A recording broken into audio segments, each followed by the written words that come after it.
الحمد لله رب العالمين.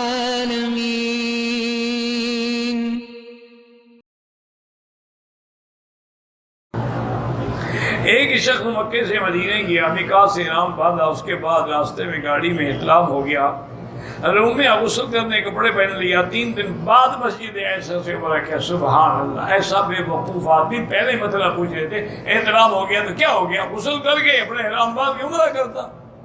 وہ عمرہ بھی نہ ہوا، میقات والا، اور دم بھی پڑ گئی۔ پھر مسجد عائشہ سے 3 دن کے بعد حضرت جا رہے ہیں غلطی کو پورا کرنے کے لیے۔ اس کا کوئی علاج ہے؟ بھئی انسان ہے، احتلام اس کے اپنے نیند میں ہے، اور نیند میں کوئی چیز ہو جائے اس کا کیا قصور ہے؟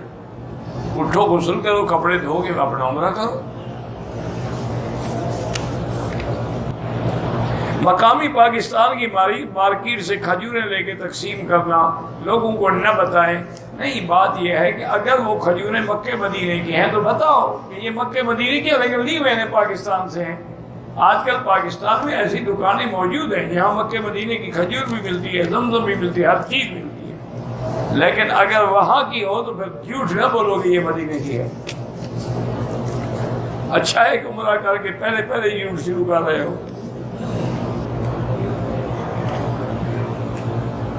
کہتے جی کہ مفتی محمود صاحب نے فرمایا تھا، اللہ عالم، میں نے تو نہیں سنا، مجھے کیا پتا کیا فرمایا تھا، کہ بریلویت کے نام اگر کہا تھا تو ٹھیک کہا تھا۔ معنی یہ ہے کہ بدعات جہالت کی وجہ سے ہوتی ہے، اگر علم ہو تو کوئی آدمی پھر ایسی باتیں نہیں کرتا۔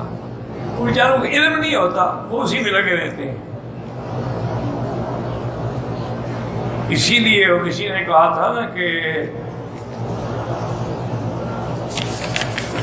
اپنا کہ آدمی جب تک صاحب عقل نہ ہو، انہوں نے کہا تھا کہ چشم عالم کو کور رہنے دو، اندھا رہنے دو، میری پیری میں زور رہنے دو۔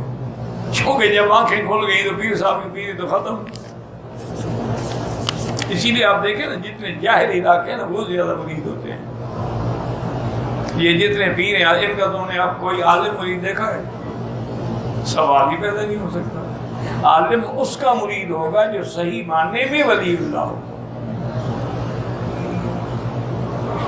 بدعت کرنے والے کے پیچھے نماز جائز ہے؟ بالکل ناجائز ہے۔ حضور نے فرمایا کہ من وقر صاحب بدعت فقد اعان علی ہدم الاسلام، جو بدعتی کی عزت کرے اس نے دین اسلام کو گرا دیا۔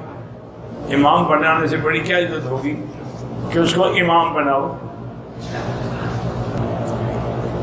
ناف کے نیچے بال مونڈنے کی حد کتنا تک ہے؟ وہ ناف سے نیچے مونڈتے ہیں، اور کیا حد ہے؟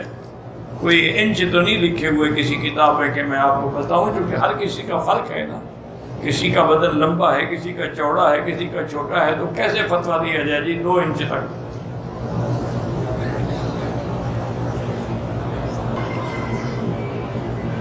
کہتے کہ جی اگر بریلوی مشرک ہیں اور شیعہ مشرک ہیں تو حرم میں کیسے داخل ہوتے ہیں؟ پاسپورٹ میں تو نہیں لکھا ہوا نا مشرک، یہ تم لکھوا دو، نہیں آنے دیں گے۔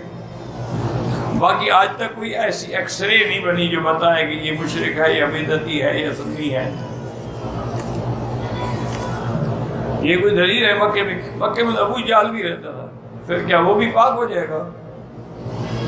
یہ تو کوئی دلیل نہیں ہوتی کہ مکے میں آتا ہے کوئی جاتا ہے یا کوئی طواف کرتا ہے۔ مکے والے طواف بھی کرتے تھے، احرام بھی باندھتے تھے، حج بھی پڑھتے تھے، ختنہ بھی کرتے تھے، عقیقہ بھی کرتے تھے، اور حضور نے دیکھا تو پڑھ رہے تھے لبیک اللہم لبیک لبیک لا شریک لک لبیک۔